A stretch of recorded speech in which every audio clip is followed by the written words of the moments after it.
All right, folks, let's get it. The Honorable Jay Ebanks, first time on the show, so let's give him a really, really big applause. Good morning, Minister Ebanks. How are you? Good morning, Sandy. Can you hear me? Oh, yes, we can hear you loud and clear. All right, great. Good morning, Grand Cayman. Good morning, Cayman Brack, and a special good morning to the people in North Side. Thank you for having me. This is my first time on your show, Sandy. Yes, So I'm let's see how hoping that many I didn't people we could force you. actually I get was on your saying that show I here was today. yes, Minister. I was saying that I hope I didn't force you to get up too early and drive all the way from North Side. But as my aunt used to say, the early bird gets the worm. So here we are. Well, absolutely. I'm always in the. I'm all usually the first person to the building every morning, so I'm okay. Yeah, awesome. Well, yes, thank you so much. This is your first time. Took you a little while to get here, but love it. Never better late than never. So we welcome you with a special CMR and Cold Hard Truth welcome. So you've been a very, very busy man, Minister. You've had a lot going on that falls under your ministry, and so this week in particular, you're kind of in the spotlight because of a recent legal decision that has come down that involves the Central Planning Authority. So that just dropped literally a day before yesterday, late in the afternoon. I don't know if you have any thoughts on that as yet. We haven't yet had an opportunity to dissect it here on the program, but just a short version of it, folks. It was really a bit bizarre in a way, but we had several government entities suing other government entities, which might be a first. I'm not really sure. But has your team had a chance to dissect the decision as yet? Or are you guys still working through that? Well, Sandra, let me just back up a little bit. To start Sure. off with, it should have never went the direction it went. Uh-huh. Technically, this should have actually came to cabinet and made cabinet make this decision and support it. That's where it should have went. We should have never had two government entities at each other. Yeah. The second thing on it is I have my team is actually getting ready to debrief me today on the whole Mhm. matter. So there's not much I can really say Right. onto it. Okay. All I can really do say is that I stand behind the CPA, and Mhm. I'll see what decisions they decide to take moving forward, and then we'll know from there. Right. Okay. All right. Fair enough. I know these things can be very, very complex, and it's always best to get proper a proper legal update and Absolutely. yeah. I think from my perspective that I wouldn't be surprised if the decision is actually challenged. So someone was asking what he's minister of. The Honorable J.E. Banks is Minister for Planning, Agriculture, Housing, and Infrastructure. So that's what falls under his responsibility. Lance Jefferson sends a special greeting to good morning. Sherry Ann Good is in the morning. house. Good morning, Sherry So Ann. Good morning, Lance. yes, so Minister, there's been quite a bit on the housing front, and I think this is probably where we really want some of the updates from you this morning. So give us an update on where we are with some of the housing initiatives that are going to be available to the people that came out. So the biggest complaints that I hear day in and day out is the affordability of housing. Rent is higher than it used to be at one point, and a lot of one thing with Caymanians believe in home ownership. That is something that's like a Absolutely, it is a fundamental. must for any Kimanian. Yeah. All right, let me start off with housing. Housing has been off to a little slower pace than I would have wanted it to be at, but Mhm. the reason for that is we understand that infrastructure is always the slowest part of it. Building homes are very easy moving forward. It's putting all the electricity, the water, the roads and stuff in is where the time consuming is. We actually have 19 homes that we're getting ready to build right now in Lighthouse in West Bay. We have a mapping drawing that has just hit the table last week to do 56 in Apple Blossom, which is going forward. Mhm. So that should actually be going to planning very shortly to redesign the old Apple Blossom site. And then we're looking at doing the 50 that we're doing in North Side. The infrastructure actually is moving right now for the North Side site. Matter of fact, I think maybe next week, if all colleagues are here on Island, we probably will be doing a grand opening of the up the lighthouse site. And then Mhm. also we're looking at sending out maybe an RFP to do on the old Cox site in central Georgetown down there. Mm. Um, because what we want in that site, we're looking to do maybe 100 homes on that one. So I think what we'll do is we'll send out something on bonfire, whereas we'll try to get one developer to actually design that whole site, one contractor to build that site, and then when it comes to the other sites, we'll work with the smaller contractors to continue building the homes. I know we have 7 keys that we're actually getting ready to start to hand over for the in Bodden Town. It was Mm-hmm. just a little issue of having a road access to that area, a second road access to the area.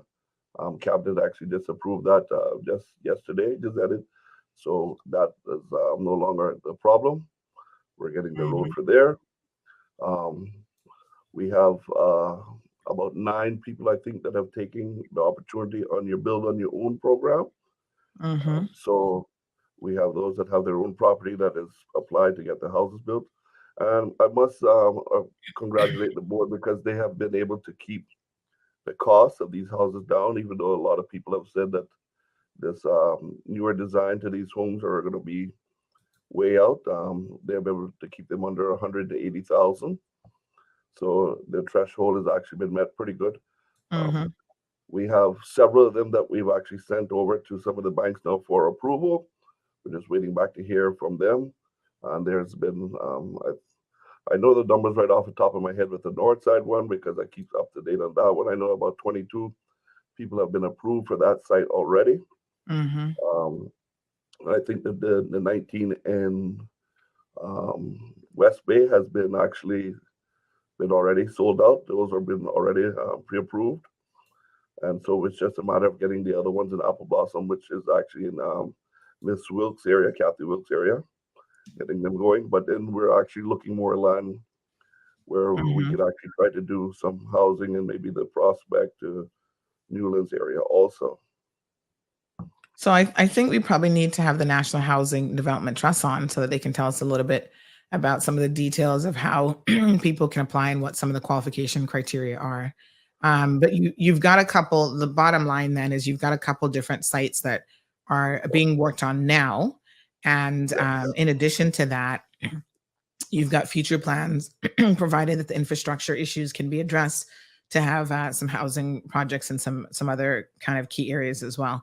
Now, sometimes people can source housing opportunities on their own.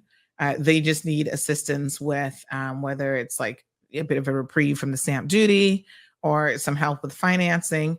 Are you familiar? I know there was an initiative recently through the Development Bank that allowed Caymanians to qualify and sort of lock in an interest rate because, of course, this year I've lost count how many times the interest rate has already gone up for the Absolutely. year. And it's anticipated to keep going as the US and the feds are trying to control inflation. They tried to regulate the industry and what's going on by increasing the interest rates. So, do you know much about that program over at the Cayman Well, Islands Development Bank? I do know that the deputy premier has actually put some money over to CIDB for housing directly, and Hmm. has capped the interest rate at a certain level right now. I don't recall what it is right off the top of hand, but Uh-huh. I know we have actually sent several people over there to get pre-approved from them, and it seems like it's going pretty good. But one of the other initiatives that we need to get going is the GG Ham program because that will help people also that Yes. want to source help. And I've been have that And commitment remind from the people what deputy that premier is. that he will be going out and talking to the banks to get that program going very shortly again.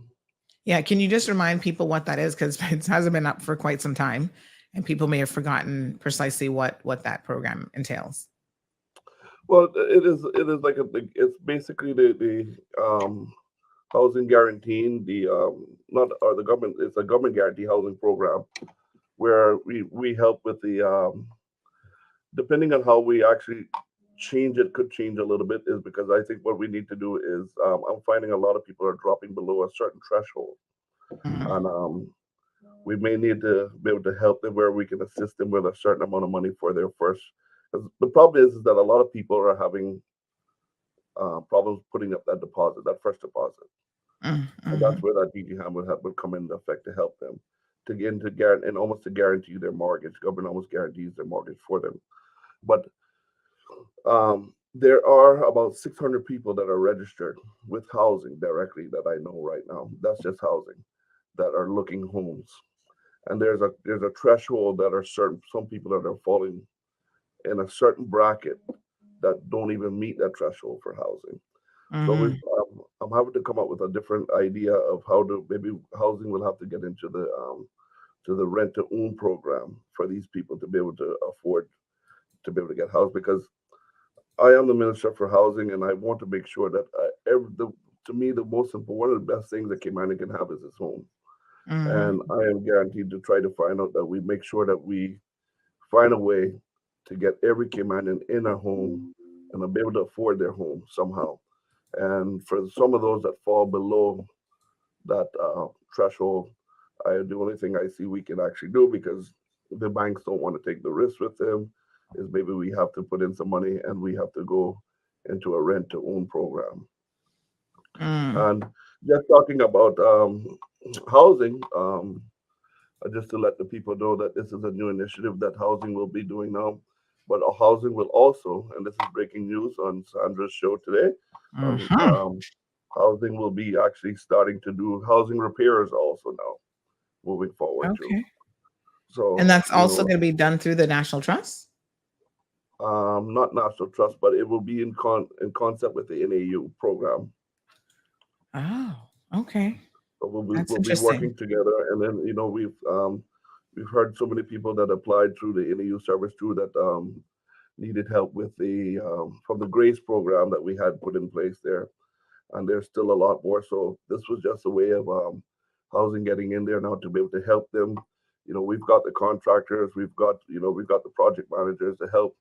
So we said that we would actually open up, put in governments actually put a certain 500K one side directly to do housing repairs to try to get those numbers up and get those people that are dried in more or less that houses have been leaking and we know we got rainy season and Sandra, for me, I walked into two homes and I came to, and I said to the deputy premier, I said, I was tired of going to a house where I see Mm-hmm. people bought a swimming pool and put up in their attic to catch the water. And to see houses that are, that are leaking and kids are in there and the mold are growing, I said we had to do something to help Mm-hmm. these people. So that's when we came up and said, you know what, we'll get housing to start to do housing repairs. They got the whole program already running. So from next week on, you'll actually see notes that we'll be advertising for repairs also. Hmm. So that is actually Okay. breaking news this morning for you. Yeah. So the idea then is that persons would apply. Do they have to be existing NAU clients, or even if they're not an existing NAU client, they could still somehow No, apply they for don't this? have to be existing NAU clients. Okay. It could be just someone that just needs the help to do a certain amount of repairs to their Mm-hmm. home, and they can apply directly to the housing. Mm-hmm. Wow, that's good news. All right, well, thank you for sharing that bit of breaking and exclusive information. So Vanessa is asking about the requirements for person who has a monthly salary of $4,500. I'm not sure if the minister has the exact requirements. So Vanessa, I'm thinking what we'll do is we'll extend an invite to Mr. Ramos, who will be in a better position as head of the National Housing Trust to give us all of those details for the housing programs that are available. So that's Mr. Julio. And I'm just messaging him right now before I forget. We'll have him come on the program and perhaps give details on qualifying, what program options they have specifically, and take it from there. Fair enough? Actually, you're right, Sandra. I was actually going to be setting up Mr. Ramos to actually go out to the public just to give people a little bit more briefing because we're, by the end of the year we're going to have a lot of homes starting to roll and move. So just to get people up to date of how they can actually apply Mm-hmm. to get these homes. And as I said a week ago on OC's show, I would actually be starting to do a what I call a face to face with the people going from district to district with at least all of my ministries. And I know the deputy premier said that he would actually be coming on there with me to be able to talk about his side of what he actually does.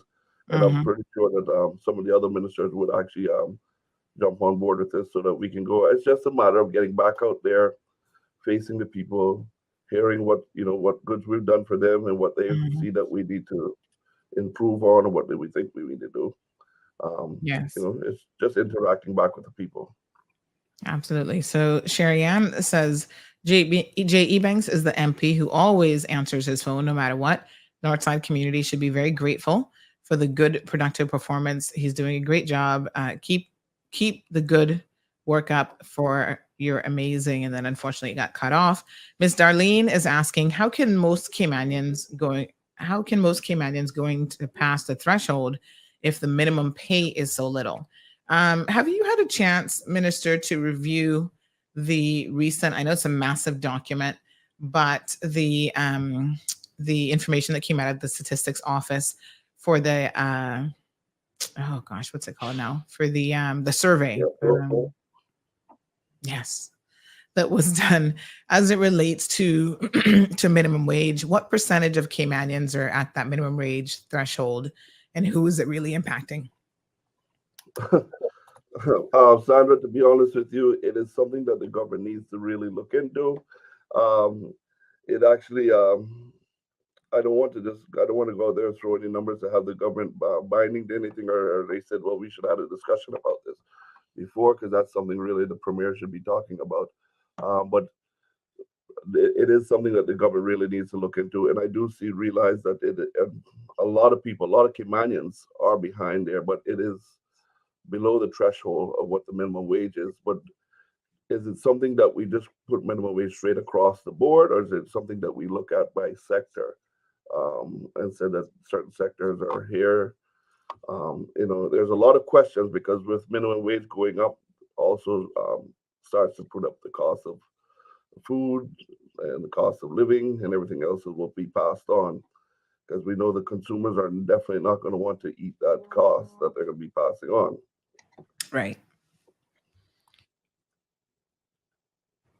My apologies. This cough is still killing me a little bit here. So Maria's asking if government is going to be paying for housing repairs, or is it a new company? So I think she came in at the tail end of that comment.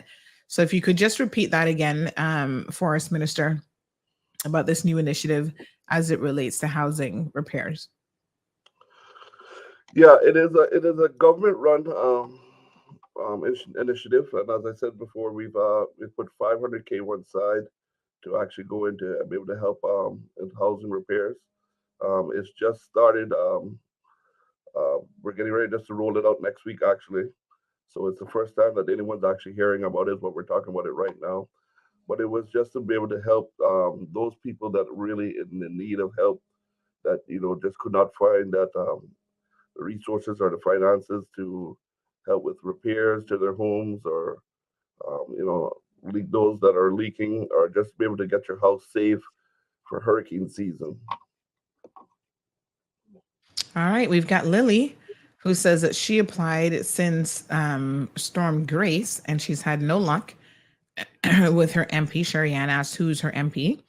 And she says, Sandra, please ask MP J.E. Banks why I never got any assistance for roof repairs since Grace. My MP never assisted. WhatsApp him, but never any action. And her MP Okay. is Sabrina. So how did they I must admit that I wasn't really entirely familiar with Yeah, how so the what Grace happened with repair. that is with those grades, that is what has pushed me to actually get this housing in there, because there was such a long threshold with the NAU that the NAU was catching up on what they had from previous years before they got to Grace, and we didn't realize the amount of number of people that we actually had in that queue to actually get there. So I think the NAU is just, I mean, I don't want to speak out of turn, but I think they're just Mhm. caught up with a lot of their stuff now, that they're starting to look at those in Grace. And when me and Minister Andre spoke together, this was an initiative. I said, you know what?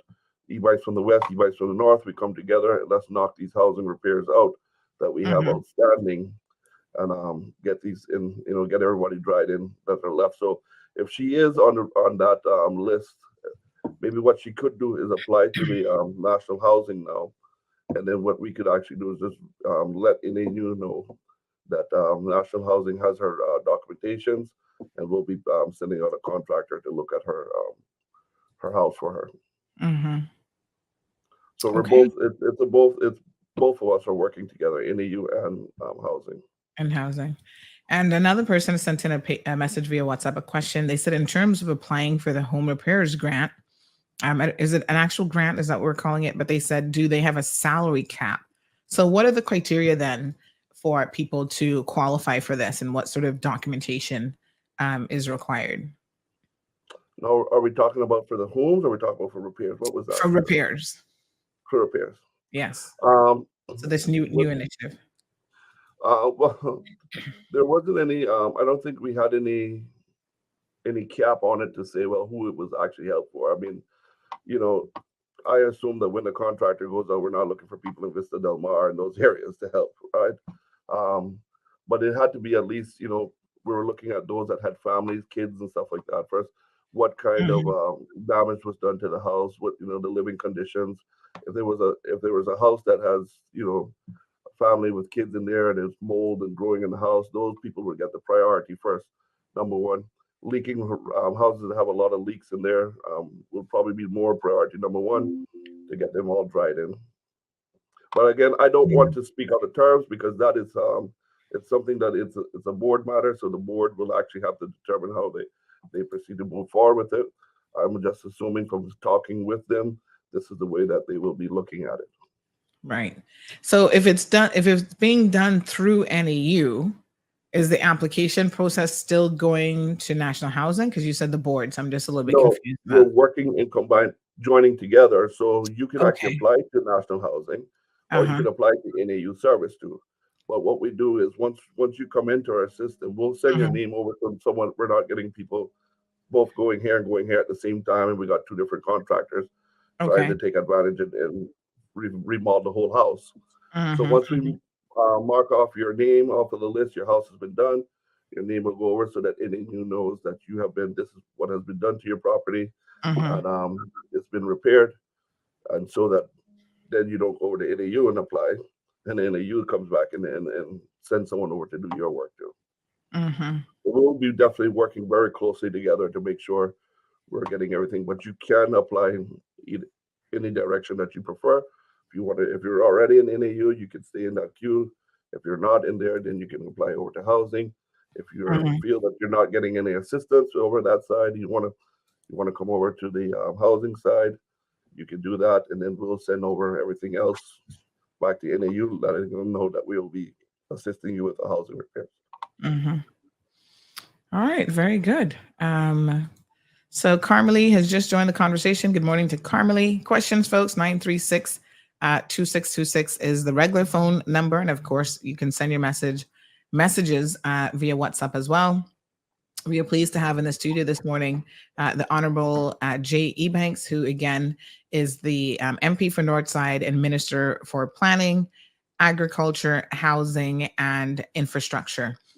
So you've been doing a bit of traveling, Minister, and we want you to have an opportunity now from the agricultural perspective to tell us what that has been about. So I know we touched on before on the program the fact that you have gone to Honduras. I think you made a recent trip to Jamaica as well, exploring some collaborative opportunities there.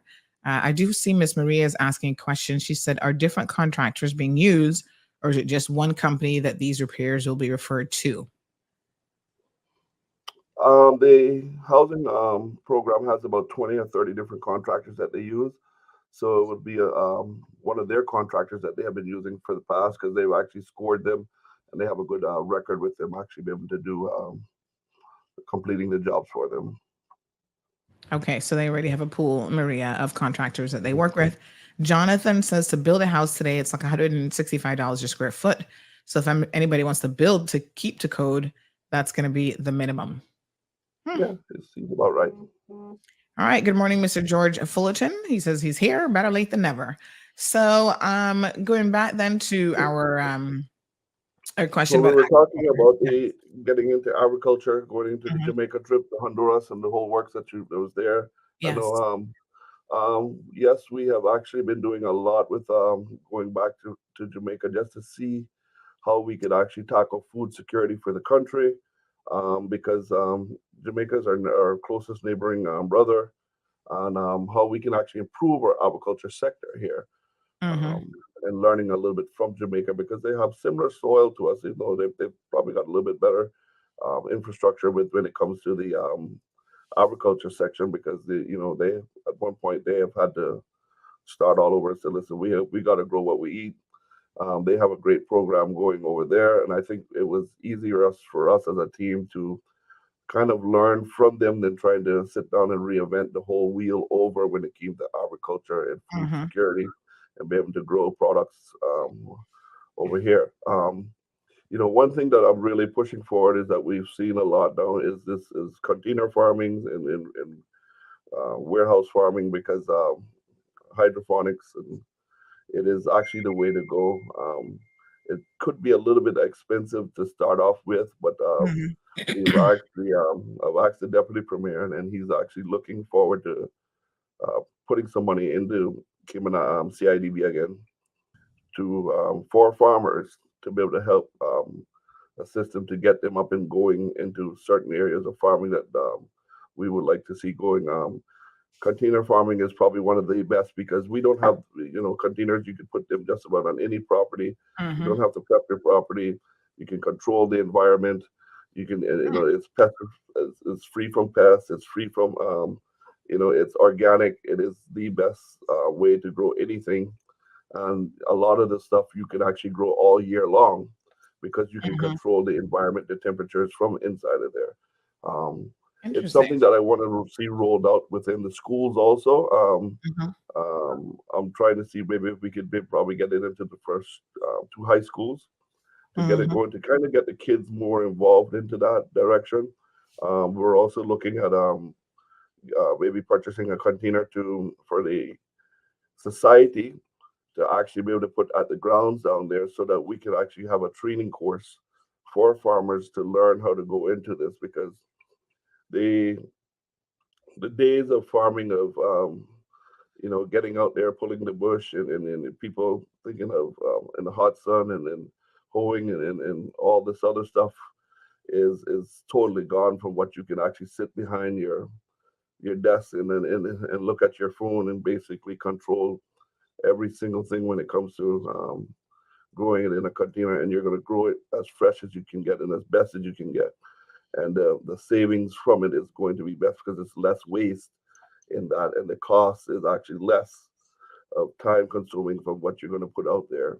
Mm-hmm. Um, and that was a part of looking around and getting a tours of see how Jamaica has a lot of their stuff going, and then also be able to do a little bit more trading with Jamaica with certain produce that they have that has been on a ban list with us for quite some time. That I must say, from the previous ministry had already almost started to look into this. So when I came in there, it was actually on sitting on my table to just continue on looking into it to see about opening up the country to trade for certain other you know types of I think it was plantain and breadfruits and a bunch of other stuff that we listed. And the reason that they didn't do it at one point in time is because there was a disease going on with plantains at that time in Jamaica, and that's why they had them on a ban. But they have combated that disease that they've had, and the agriculture department feels that it's the right time now to open back up to do with them. But also, we had the opportunity to go down to visit their germ plaza that they have down there because what we're having is a lot of farmers are saying that they want to be able to buy a lot more plants, a lot more suckers and stuff like that, and agriculture doesn't have. We never had a way to be able to keep up with it, if you ask me. So we're going to be importing some new plants to the island very shortly. Mm-hmm. And one of the main things a lot of people always said to me is, why we had a citrus problem on the island. It was actually a root disease that we've actually had when it came to citrus. But Mm-hmm. there, Mr. Rolando at I think it's Valley Nursery in Savannah has started to import lime trees from California, which are prone to this. They're this so this foot disease, this root disease that we've had. Sorry, does not bother these new lime trees that he has. So if anyone is actually looking at lime tree now, I would recommend that you go to him. He has about, I think, maybe 7 or 8 different types of limes that he actually can sell you. And it was being that he has actually went out and started this initiative of bringing them in himself. The society just decided to support his initiative instead of competing with him and bringing them in. So we kind of send everyone out that want to get a lime tree or some kind of citrus tree to go down to Valley Nursery down there. Um, he's did the homework, and I can tell you it's amazing. The trees are producing, and it seems like that has been the combat of this disease. And it's a matter of just using another type of harder type of citrus tree and being grafted in um, to be able to beat this disease that we had. Mm-hmm. That's been the root killer of our lime trees. And also to let my farmers know out there that when I first came in, the farmers are saying that it's years that they've been waiting on a excavator, and I've been told that the excavator is actually here in Grand Cayman. It's sitting at DVS. We bought a new excavator, a new jackhammer, so for clearing of farm properties to help the farmers be able to prep their property. And I have the talks with Mr. Harvey and long-standing farmers that have been in the business for 30 to 40 years and told me that they have been hearing about that machine coming for 20 years now. And I said, well, it's finally reached to the island, and some other machinery that is here for the agriculture. So the agriculture is getting their equipment that they need to help those farmers that are saying that they are desperate in need. Um, we've brought in 2 shipment of cattle to the island. We've brought in a shipment of goats with over 200 goats to the island. And I think the society right now is actually bringing in another shipment of cattle very shortly. Um, but and then just to also touch base, Sandra, I know we talked about the Honduras trip. When we were Mm-hmm. in Honduras, when we went to Honduras, that was also about food security and actually be able to open up that line from down there. And I can tell you one thing when I was visiting Honduras is Mm-hmm. that although people may say that the country may not be one of the best countries or it may not be for value dollar, but I can tell you what, Honduras isn't starving when it comes to food. Their Mm-hmm. grocery stores are full with just about the best produce that you can get, juices, everything else, cuts of beef. Um, we've had actually one of the grocery stores have actually started to bring produce from that direction already, and we've actually just my team is actually working out the logistics part of it right now. But we think we've got a ship that will be sailing once a week coming out of Honduras from Puerto Cortez to Mm-hmm. Rotan straight to Grand Cayman. He's guaranteed to try it out for a year to see if it picks up the work, which I do think it will work. Um, we've had a lot of vendors, a lot of people went down and are happy about that opening that shipping lane up. But also, I know a lot of people spoke about doing shipping out of Mexico, bringing produce from Mexico also. But the good thing is that the problem we had is to be able to get a shipping line directly from somewhere down in the South America to here. And from Mexico, there's ships that go from Mexico coming to Puerto Cortez, and there's ships that goes in from Panama to there. So it's a big shipping area. So anyone that doesn't want to go have to go through the American lean and taking that 16 to 21 days on flight, whatever it takes or ship to go, is actually be able to could come down this direction and go south back up to Grand Cayman, which is just about a day sailing out of there to here. It is going to make a huge difference. I can tell you value prices of not want to speak and say what store we were talking about, but we went to a directly one of the shops for that was butchering cattle for beef, and this beef factory actually do about they They slaughter about 250 cattle a day, and they supply beef throughout for the United States now. And they do also for Burger King and Wendy's at the same time for making their burgers. And I can tell Okay. you what, the the cuts that they're there, looking back at the price, I know one of the top cut of steaks that was in Grand Cayman that was selling Grand Cayman at the time was about 60 CI. That cut down there was less than 10 US. And Wow. that's just comparing it. And And I can tell the you, same quality beef, the same grade of ab- cattle. absolutely, we Mhm. once we was there, we were able to go to a supermarket that the same owner owned, and he showed us around everything that he had there, and we were eligible to be able to pick out some of the best cuts that we saw. And he owned it on the second floor of his supermarket was a restaurant, and they were able to cook those cuts of beef for us. And I can tell you, there was nothing Mhm. different between that and anything else I've got into America or Grand Cayman. So the And it's idea behind, just to clarify, the move with Honduras, right? So we're looking at, because I mean, people say, well, do we have a food sustainability issue here in the Cayman Islands? So it's more a question of diversity, getting different products and crops, perhaps, as well as a reduction in the pricing of what we pay. And are we doing anything? Because a lot of times, what drives up the price is what we have to do to get it here, in terms of importing duty and other such things. So is there any well, reductions that we're going to see on that the end of things? logistics is, if you talk to any one of the supermarkets, the logistics is probably the most expensive part of it, right? Is getting it here. But and the other thing too is, just put it this way: you can get a gallon of milk here, where you could probably put on a shelf for 12 days, 12 to Mhm, 12 or 2 weeks, and then versus where if you get a gallon of milk coming out of the U.S., the shelf life is about 7 days before they have to throw it away, mhm, um, because of the span of the time that it's actually taking to get from port A to port B. Let us not fool ourselves. A lot of the stuff, the food that is going to America is coming from South America.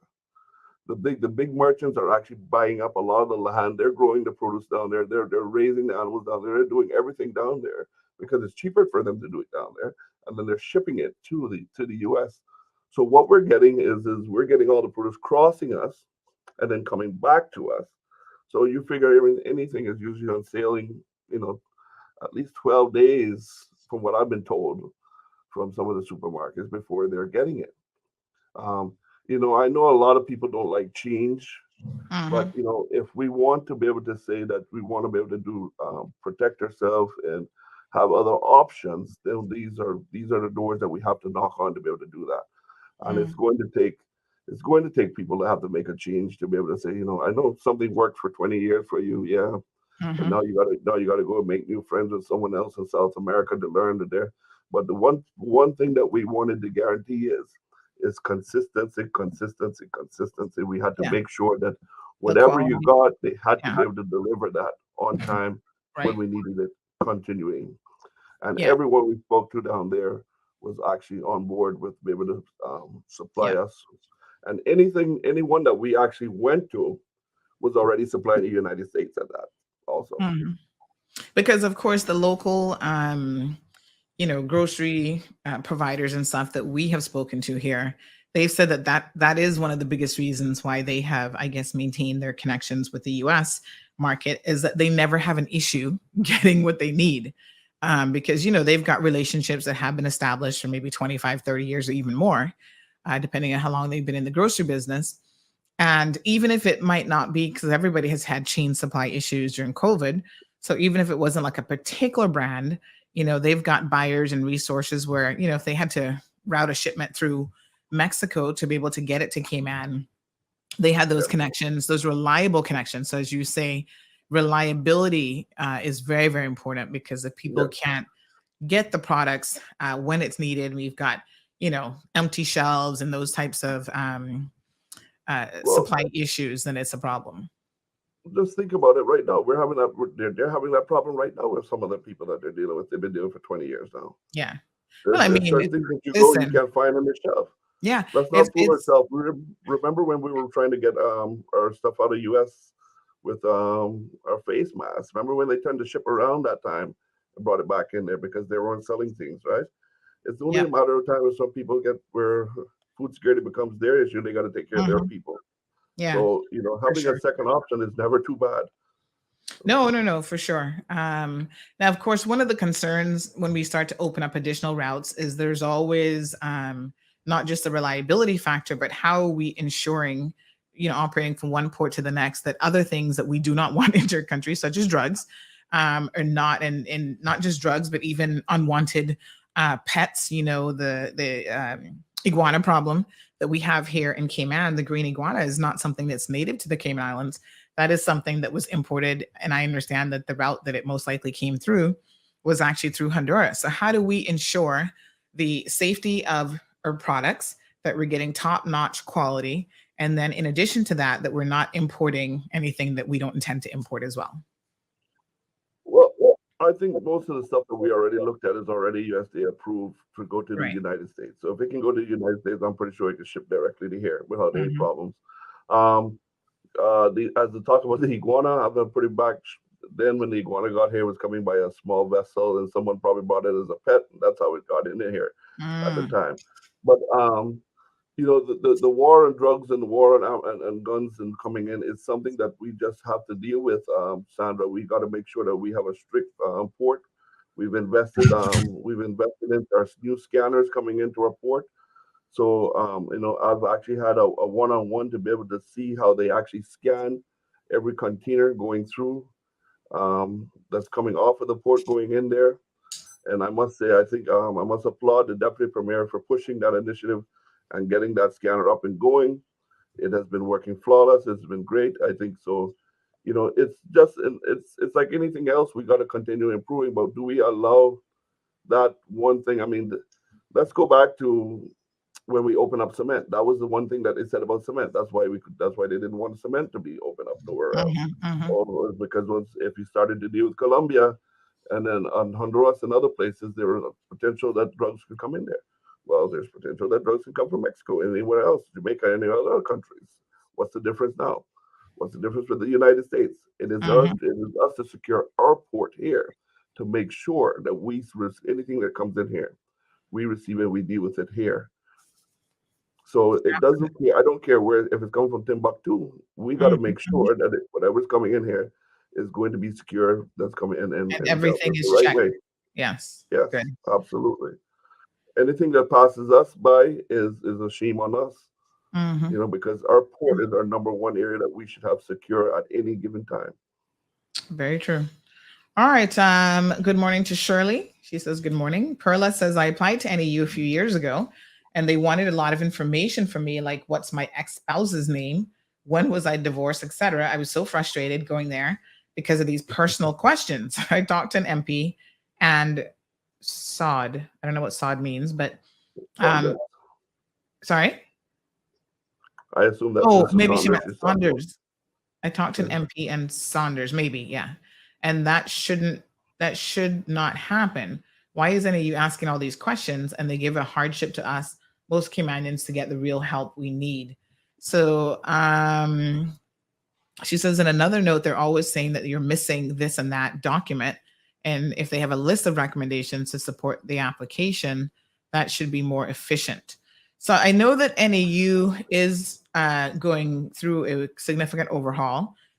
We were trying to get the minister, actually, Mr. Andre Ebanks, on the program tomorrow, but unfortunately he's unavailable. So next week might be the opportunity, Perla, to have some of those questions answered because NAU Yeah. doesn't Well, actually I fall can, under.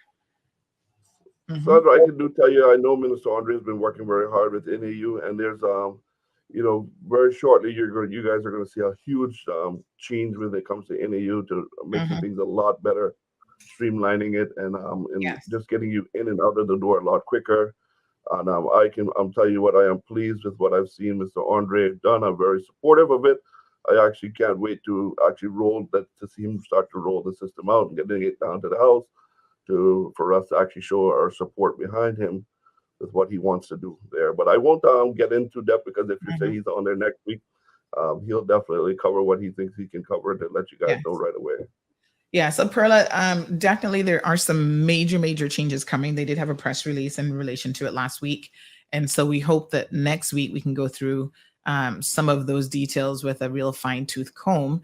But what I would say, and in defense of NAU, is normally they're asking these types of questions for a reason. So they have applicants who are not always forthcoming to them. And just by way of an example, you might think it's a personal question, but they might have to verify whether or not you are entitled to any spousal support or child support payments through the court system.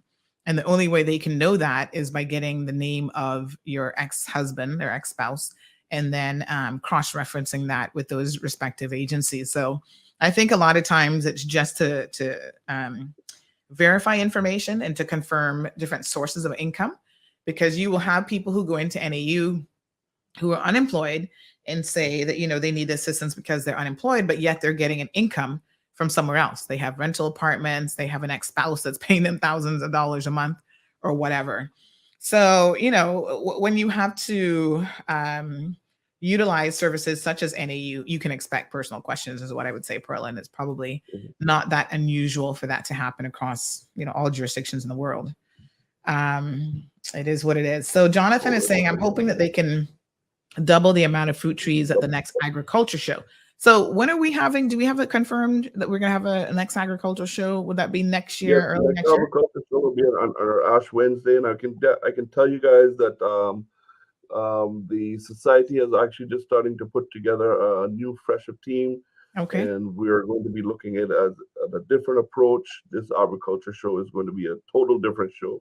You Hmm. guys will be very pleased and happy to see what's going to happen. I think we're going to extend it on a little bit, maybe a little bit bigger. I don't want to speak out of terms with it and drop too many hints with it, but I can guarantee you that there's going to be a whole change with it. There are going to be some ministers that we're inviting from around the Caribbean region that will actually be here with us for our agriculture show too. So we'll Hmm. there's a lot going there's going to be a lot going on for our show this year. I can tell you. Wow, nice. All right. Miss Rosita says, good morning, Miss Sandy and my MP. Keep the good works up. We're very proud of you. Perla says, when applying to these things, do we have to be married? I had to be married to get through a housing in Cayman. Please verify this if this is the case, or the salary may vary for the individual or couples. So I'm assuming this is in relation to National Housing Trust and housing. Is there any criteria that you have to be married versus it's just a salary criteria? Absolutely not. There's no. I mean, as long as you, only thing I would think is if you're actually was you had a your boyfriend with you and you guys combined together could make the criteria. That would be more Mhm. probably why they were saying that. But you do not have to be married to get a house there. That's absolutely not. It's based off of what your salary is. All right, very good. So Mr. Dean is joining us this morning. He says, blissful morning to everyone in the CMR community. Irvin's got it. I'm sorry, Soka is joining us from Miami, Florida. Um, Jonathan's saying, coming, where can I get it? what what are you referring to, Jonathan? Maria is asking if these trees are GMOs. Uh I I assume you're probably talking about the the lime lemon trees. I lime assume. trees, yeah. Yeah, I am not 100% sure on that. No, I could find Okay. out and get back to that. Mhm. So, Quality Farming says, when is the department going to encourage young Caymanian farmers, especially females, to reach commercial farming? Know that they have such a huge amount of plants already. What support are we entitled to? So, speaking of support on the farming side, I know that there was some sort of program that was being run through the agriculture department, and then there was a pause on that program, and I think they were re-registering these local farmers. Can you tell us a little bit about where that is? Has it completely restarted? Because I think some sort of assistance was being provided.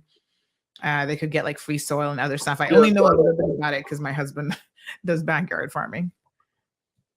yeah, there were some changes to determine what was a backyard farmer to a commercial farmer.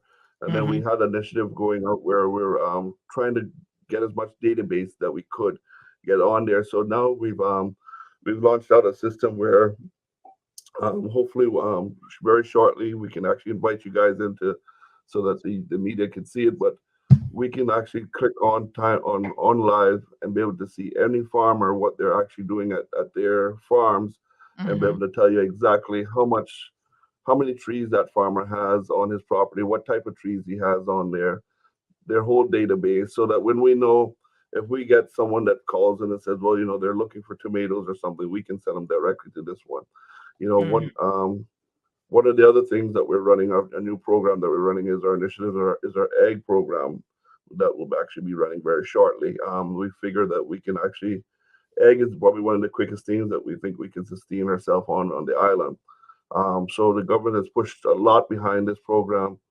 We have certified, and we worked with all of the grocery stores. They've actually came in and given us their input and how they would like to see it cartoned.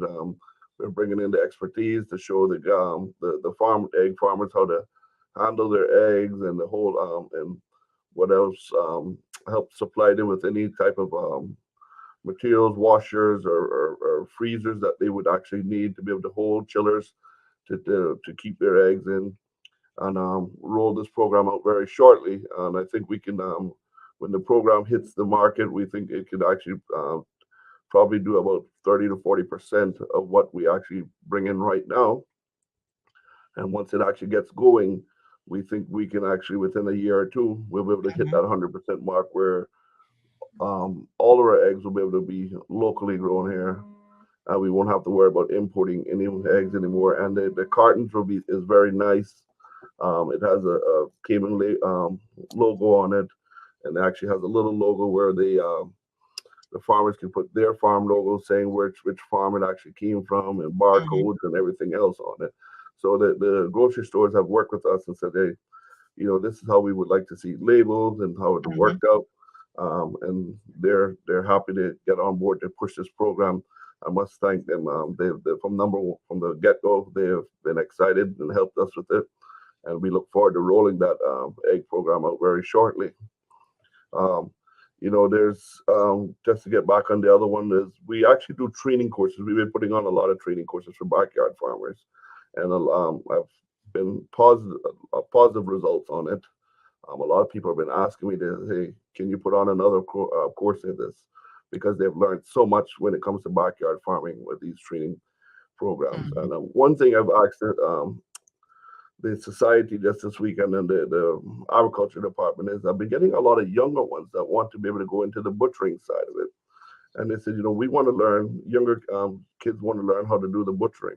So we're trying to figure out how we can put a program together to come in and teach those younger ones how to get into the butchering, because that is something that not too many Caymanians are left in. Our forefathers knew how to do it, and um, I think once we started to get into where we carried everything to the agriculture to get it slaughtered, the the looks of it and the passing down the knowledge of actually how to do that has been lost in that generation. So that is something that we're looking into of because I've had about at least 12 young kids that told me that that is something that they would love to learn how to get into. Mm-hmm. All right, very good. So we got a couple more questions and comments as we start to wrap things So up a little bit with the minister. A lot of people asking about these lime trees and where they can get those lime trees from. So, are they available yet? Are they coming? yes they are, and I think he just brought in a new shipment of lime trees also, and um, I'm pretty sure he may not. I can get his number to give it out on the thing on the live here because I'm pretty sure Okay. he's that's not going to bother him because he'll be selling a lot of lime trees because everyone's been asking me about lime trees. Where can they get one? Why is it they're not growing? Right. And this has been we did the research and he has actually been proven to bring in. He's brought in several shipments already, and fast as he get them Okay. here on the ground, they're selling them out. Wow, that's fantastic. And So being a farmer, this is a little bit of a reality check moment, but being a farmer and selling produce locally is not cheap.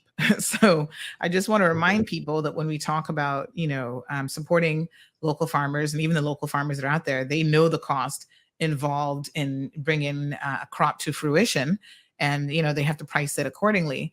They should also know, because I know Foster's and all the grocery stores do their best to carry as many local products as they possibly can, but the Yes. end consumer has to appreciate that. That means that you're probably going to be paying a premium price, but you're guaranteeing a certain quality, or that it's pesticide free, Oh, it's organic, and so on. organic. You're So getting a lot better product. Yeah. yeah, so Yeah. make Yeah. sure, Absolutely right.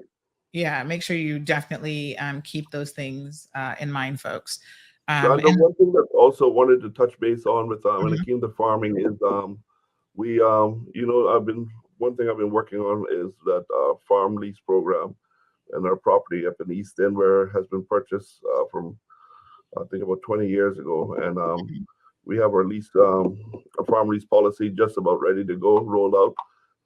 The government actually will be getting a first glance of it in cabinet very shortly, and if it's approved with them, we'll be rolling that out and be able to open up some of the farmlands that we have in East End to be able to mhm, lease back to farmers. If it's my way, I would say I would probably lease it as a peppercorn lease because for me, I prefer. I just want to get farmers out there for food security to be able to grow certain produce that we were, so that we don't have to bring in as many that we have. We can try to suffice of what we're getting to grow. So, getting as many people out there growing produce is the main key. Because if you talk to a lot of people, they say, "Hey, I would love to start to grow this and that, but I can't. I just can't. I don't have the land. I can't afford to mhm, buy land to do it either. But if I had a property that I could lease, I would definitely lease it to be able to grow in, scallions or whatever else that I would love to grow on. And not everyone has to go into suckers and growing plantains and bananas. I mean, mhm, people can grow. People can grow scallions and a lot of other herbs and stuff like that. I mean, when I was in Jamaica, there was fields. There was a 10-acre section where that's all they grew was just scallion. Then you had on mhm, the other side where they all just grew thyme on one side and everything for another 10 mhm. acres of thyme there. Um, so there's areas like that we can do that people can tap into where they don't have to compete with everyone and try to get the best buck for this one and best buck for that one. But also, Sandra, there's some law changes that we're going to be bringing coming shortly too for the agriculture, where theft has become a. I always take my hat off to farmers because I said they had the hardest life to deal with because they Mm, have the rodents, they have the iguanas, they have the pesticides, and then they have the two-legged thief that's always out there raiding yep. their farms, right? Nobody knows how hard it is to be a farmer, and I can tell you what. So we're bringing Mhm, stiffer penalties and hoping that we give identification tag license, mm, whereas you're not licensed, if you don't have that license, nobody should actually be buying. None of the grocery stores or none of the supermarket or um, restaurants should be buying anything from you unless you can produce that license. Because mm, what we're having is you can go and buy something from a farmer from someone off the road, but he goes into someone's farm and take it. He doesn't know what that farmer just sprayed it with, and then he sprayed it with a chemical, and he goes and sells it to you. You don't know what chemicals been sprayed onto it. You eat it, and then you become sick from it, or worse, as you can pass away from it because of So what people depends are on what chemical. stealing and then selling it for like a business, not just on the roadside, but Absolutely, yeah. Wow. Okay. absolutely, and it seems that from listening to the farmers, the police hasn't been doing much about it. So it's up to us now to put some more teeth in the law from the agriculture side of it to be able Mm-hmm. to help the police force to be able to try to knock this down.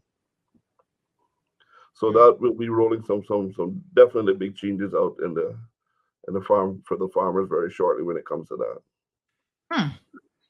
All right. We do have some more questions and comments coming in. So we have Gwen saying, can you ask the minister what plans we can get in place about the export of the turtle shell products from our turtle farm? Because right now we throw it all away. Cool.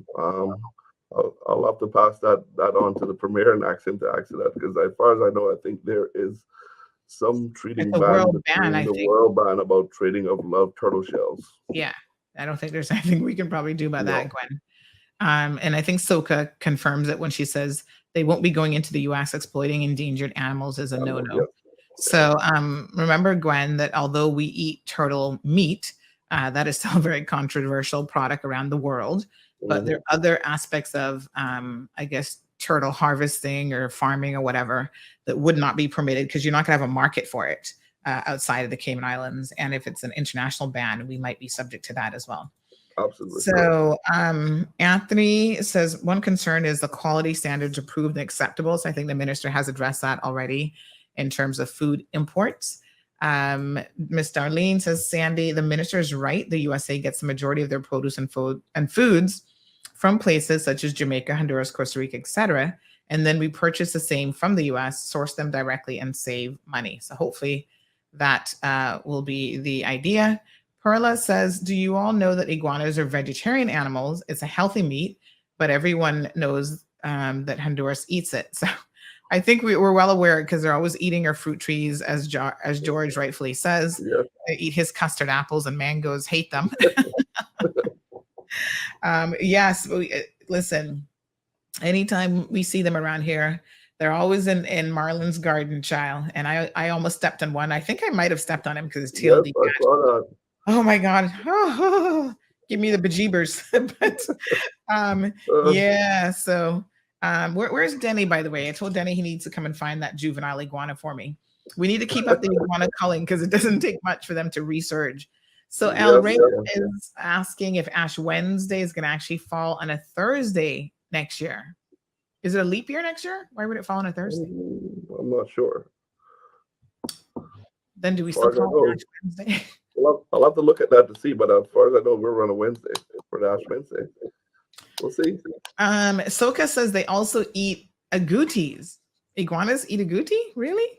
Ugh. All right. Well, I mean, we eat agoutis too, so I guess maybe I really shouldn't be saying ooh, but okay. Lily has a question. She says, forgot to mention that my MP Sabrina Turner, who never dealt with my roof repairs since Grace, I need the help as I'm sick and no job. MP Turner, please look after your people. Oh, okay. Well, we will certainly send MP Turner that message. She was on the show a couple days ago, Lily. It's too bad that you missed her appearance. And by all accounts, she's actually been doing a really good job. So I'm not really sure what's going on with your specific situation. Yeah, Again, it's probably not her that is I don't. personally I responsible don't for think it. you can blame. I don't think you can blame Miss Turner directly for that, Yeah. Miss Lily. But I've written your name down. But I think what happened is just that the long queue of people that NAU has had, right? And in I mean, as I said before, they have actually just gotten through those that were there from the previous years, and now they were starting to look at those that are in Grace and the Storm Grace. So, I'm not saying that it's in the board's hand, so I could not blame Miss Turner for that. That's absolutely not the right thing to blame her for. It is actually just the process that it's going through and the amount of people that is there, and that's why, as I said before, that's why we jumped up to wanting to help and join Minister Andre to try to knock these out as quickly as we can and get And one people of the important driving. things, and thank you for that clarification, because I must say, one of the important things that I always try to remind people of when people run to their MPs and say, oh, yeah, I want this person to do this and whatever, you have to recognize that there are limitations to what an MP can do, especially if there's another party that's responsible for that, another board, and so on. Recently, someone approached me, again, Ministry of Health and Wellness always gets a lot of requests. And they said, that this individual was sick. He had gone, I think, to the HSA, and there was some sort of mix-up story about his care. Eventually, he ended up at Health City, no insurance, and the bill is creeping up. And they're like, why doesn't Sabrina just give him Cynical coverage? And I said, well, first of all, she can't just do that. I mean, you all have to stop this mentality of thinking that your MPs can give you insurance, that they can call Cynical and direct to Cynical how to handle their applications or direct things to NAU, because the irony of it is the same things that you argue and curse and go on about MPs potentially interfering, or, well, I heard that this one got helped with an application because the minister called in and whatever, is the same things you all turn around and ask them to do. And you can't have your cake and eat it too. Aunt Lottie had it right. You can't have it Yeah, both ways.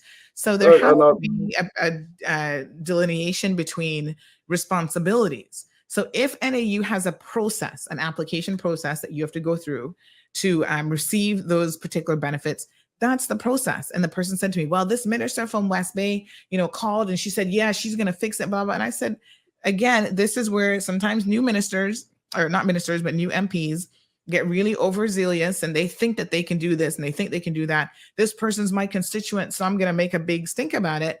And it has to go through the correct protocol and the correct process.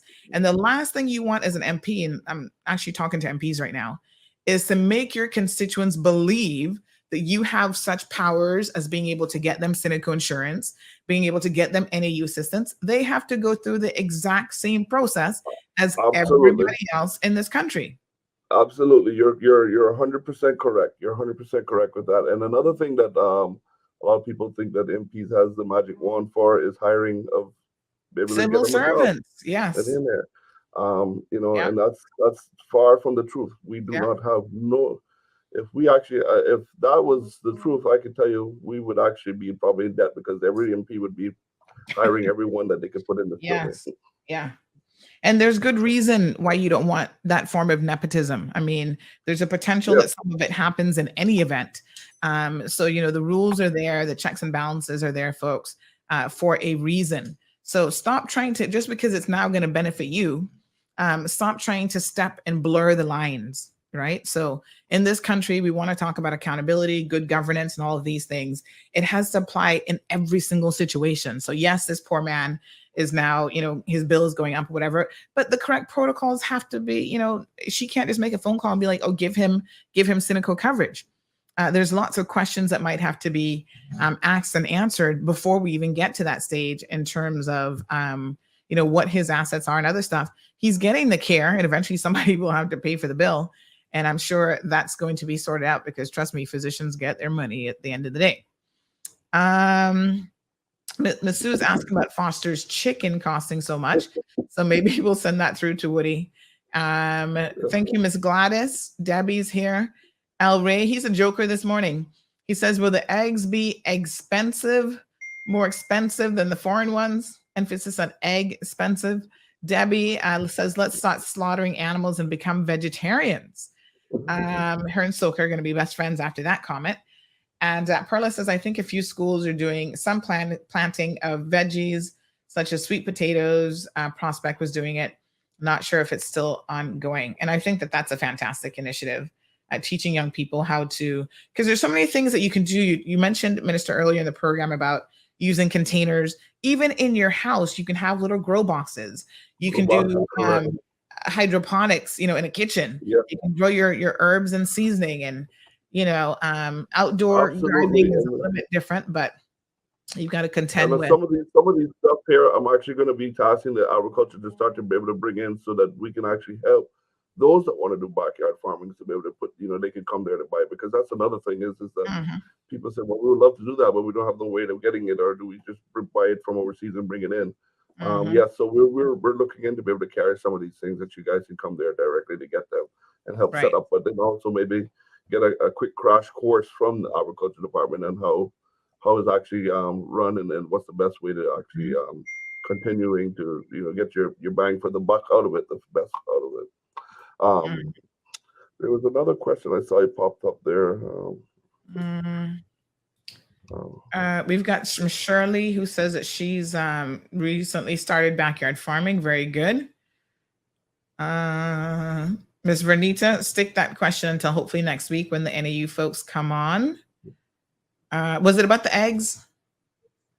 No. um, Vegetarians? Us becoming vegetarians? oh, it's actually about the egg. Yes, correct, about the eggs being more expensive. That was something too that we had to work out between the farmers and the grocery stores, because we want to be able to make sure that our local people are able to afford these eggs, and to make this program a success, it had to be at the right price range. So it will be competitive with what's actually being brought in right now in that area. But again, that if you want to get organic, you have to be able to, or anything organic, you're going to pay a little bit more for it than what you're getting now, and you're going to get a better tasting quality egg by Mhm. buying what we have. than knowing what you Absolutely. if it's something that's been sitting on a shelf for you know weeks before. Absolutely. All right, folks. Well, some good participation and lots more questions coming in. Looks like, Minister, you better not be a stranger around here because See people's got that, lots of questions for you. But we do have another guest who is scheduled to come on, a part of our Consumer Thursday segment. So, Minister J. Ebanks has been here this morning. Oh my gosh, so many additional questions and comments. Thank you guys so much. you may have to Appreciate send it. some of these questions directly to me, and then I could probably answer them and send them back to you, whatever, Yes, because they're just popping in faster than I can read them right now. for sure. Um, So Jessica has one question that's quite good. Are the MPs looking into forming a board for rental apartments and homes? We're all dying out here. Some of these prices are just too much, and the rules, although some are reasonable, some are just plain ridiculous. So is there any sort of, you know, almost like a mediation board or anything being considered for people in the rental space? Well, I can tell you, just last or 2 weeks ago, we just put a task force together to start to look at that under the watch of the premier, being the chair of the board of it, leading forward to start to look into these rentals and what actually more of how we can actually affordable of the people affording homes, what we have to do to be able to get the price point down and what and to whatever it takes to get these rental markets under control. So there is a board that's actually together, and it's built of civil servants and members of parliament uh, that are overlooking that, oversighted, but chaired by the premier. All right, very good. Okay.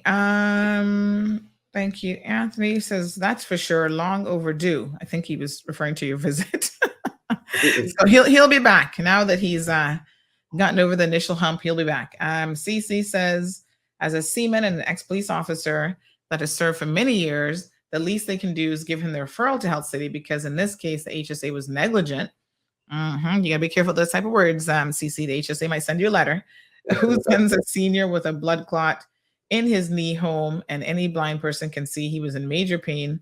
So why send him home when they begged to be admitted because he felt safer? So if he's an ex-police officer and a seaman, he should have insurance options. Should have understood that.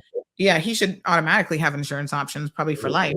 So this story sounds a bit strange. So I'm not quite sure what we might be missing some of the details. Jonathan is begging everyone to plant at least 2 different fruit trees this year. I'm trying to get an avocado tree. Well, not me personally, but I told Marlon, get an avocado tree going. He's already planted my small Cayman mangoes, which I love. And so, yes, we got a full garden situation. We got plantains too. Oh my God, local plantains are divine. Yes, they are.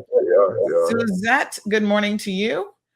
She says that we desperately need a proper landlord and tenant law and guide. Yes, that has been on the books, I think, for quite some It has time. been on the book, and I can tell you that it's something that I've asked a question about too, and I know that we will be starting to look at that somewhere down the road too. We have to look at it. It is a must. Mhm. We've heard too much the rumors out there. I don't even want to spell them out or back out, but It's of crazy. how the tenant laws have been going. Yes. All right, my dear. Thank you so much, sir, for coming onto the program. We are going to bid you adieu at this point in time, but remember the invitation is open. We have Impact Wednesdays. Anybody from the PAC government can come on Wednesday and tell us all the wonderful things that you guys are doing. If Wednesday doesn't work for you, we'll shift it like we did today to Thursday. So we appreciate you taking the time, Minister, out of your schedule, and Thank hopefully we'll you. see you again soon. Thank you so much, Sandra. I will actually get my team to actually get out and set some times with you so that for the next show. But I can Mhm. do definitely tell you that it's something that I think that I owe the people to make sure to come back out to talk to them. Mhm. I just like to interact with them and get their questions because there's maybe things that have been overlooked or haven't heard about yet that they are Mhm. bringing to my attention that we really need to be jogging down and taking note of and moving forward with certain things. That's why I want to have this face to face with the people going forward. And very shortly, I'll send out the dates, and I'm hoping that we'll get you to streamline all of our time frames when we're going out in our events that we're going to have going forward. And I tell you, it'll be just giving an update from the government, what's happening, what's going forward, but then also having their views and opinions at the same time. And we Mhm. look forward to starting it from north side to east and working our way back out, and then hopefully ending it in the BRAC, Cayman BRAC. All right. One But there's final so many question. more things that I had to talk about Yes. on other Only topics. so We much have planning, time. NRA, DVDL, stuff Yes. that's happening in there, but we'll save them for the next show. But I do Sounds thank good. you all. God bless everyone in Grand Cayman and in Cayman BRAC. And I do thank the people of Northside for giving me the opportunity to sit here and represent them. It has been a wonderful um, journey so far. I've enjoyed every bit of it. And the one thing is be able to see fruitful things coming out of this and be able to get back to the people and be able to make the lives of the people of this country a lot better. That is my main goal here, is to make sure that we deliver what our people want, get back to the basics, and help the people, Mhm. and try to improve their lives. That's it. That's me. That's what I'm All here right. for. Thank you very much. We Thank you so appreciate much, it. Sandra. Again, see you next time. Take care. Okay. Fantastic. All right, folks, that was the minister. Like I said, more questions coming in, so hold those until the next show.